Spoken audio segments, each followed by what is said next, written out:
For over 90 years, one event has united the globe, a spectacle of passion, pride, and unbelievable skill. The FIFA World Cup. Billions watch, nations hold their breath, and heroes are forged. Yet, amidst all the drama and glory, a strange pattern has emerged. One that's so consistent, it's almost a law of nature. Think about it. 22 tournaments, from Uruguay in 1930 to Qatar in 2022. Countless teams from every corner of the planet have competed. Africa, Asia, North America, Oceania, all have brought their unique flair to the beautiful game. Yet, when the final whistle blows and the confetti falls, the trophy has only ever been lifted by teams from two continents, Europe and South America. That's it. 12 wins for Europe, 10 for South America. The rest of the world? Zero. It's the most exclusive club in all of sports, and the bouncer is a 50-50 geographic split. So, how did we get here? Is it a coincidence, or is there something deeper at play? Let's dive in. The story begins in the early 20th century, where football was rapidly becoming the world's favorite pastime.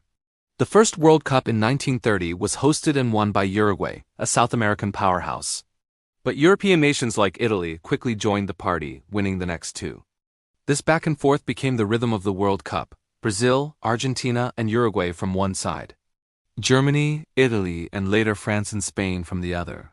These weren't just football matches. They were clashes of culture, style, and philosophy. South America gave us Joga Bonito, the beautiful game. It's a style built on flair, individual brilliance, and a kind of rhythmic, joyful expression. Think Pal, Maradona, Messi.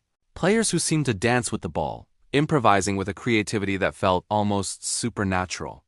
This style was born on the dusty streets and crowded beaches of Brazil and Argentina, where technical skill was the ultimate currency. Then you have Europe.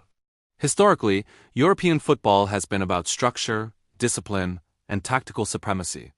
It's a game of systems, of collective strength over individual genius. Think of the German Mannschaft, the team, a well-oiled machine where every part works in perfect unison. Or the Italian Catenaccio, a defensive masterclass that suffocated opponents. This approach was honed in the hyper-competitive, well-funded leagues of England, Spain, Germany, and Italy, where tactical innovation is relentless.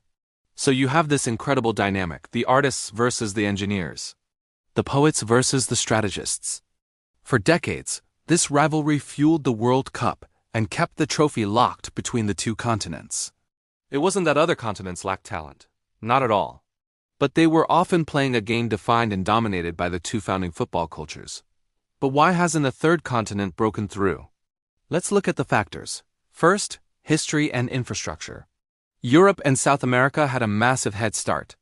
They established professional leagues, coaching academies, and a deep-rooted football culture decades before anyone else. This created a self-perpetuating cycle of talent.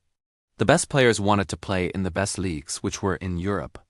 This concentration of talent, money, and expertise created an almost insurmountable gap. Take Africa, for example.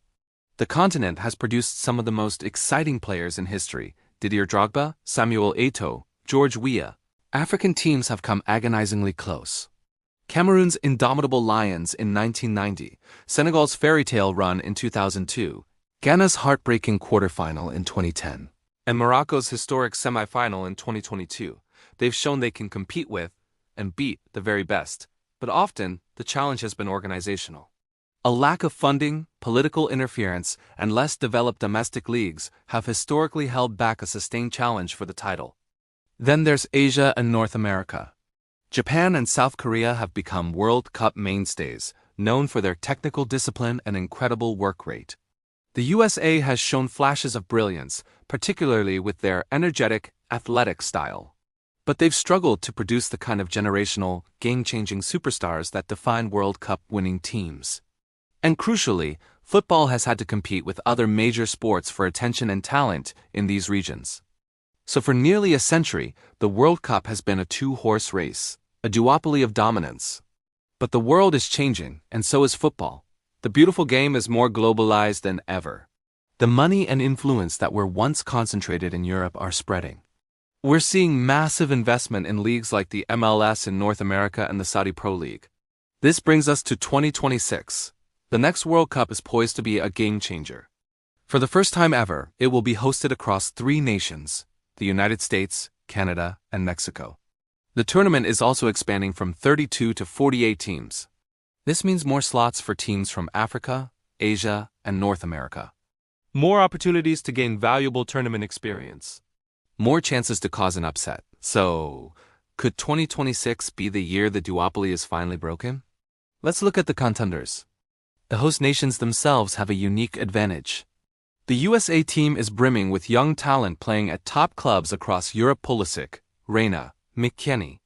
With the passionate backing of a home crowd, they could be a dark horse. Mexico has a rich World Cup history and an unmatched passion for the game. But the most compelling case might come from Africa. Morocco's incredible run to the semifinals in Qatar wasn't a fluke. It was the result of years of investment in infrastructure and youth development. They showed the world that with tactical discipline and fearless belief, an African team can go toe-to-toe with the European elite. Teams like Senegal, the reigning African champions, also possess a squad packed with top-tier talent. The belief is no longer just hope. It's expectation.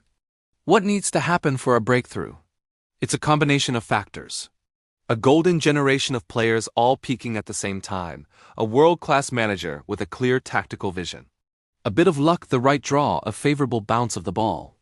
And most importantly, the mental fortitude to handle the immense pressure of the knockout stages, where World Cup dreams are made and broken.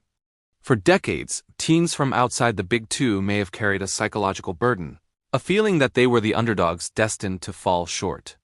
But Morocco may have shattered that mental barrier for good. They proved that it's possible. The 2026 World Cup will be a festival of football like no other. While the traditional powerhouses of Brazil, Argentina, Germany, and France will undoubtedly be the favorites, the stage is set for a new protagonist to emerge.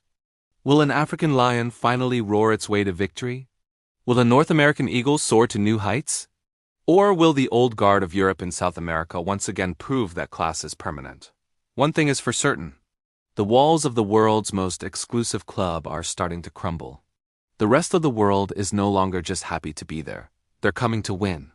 And when that final whistle blows in 2026, we might just see a brand new continent engraved on that iconic gold trophy.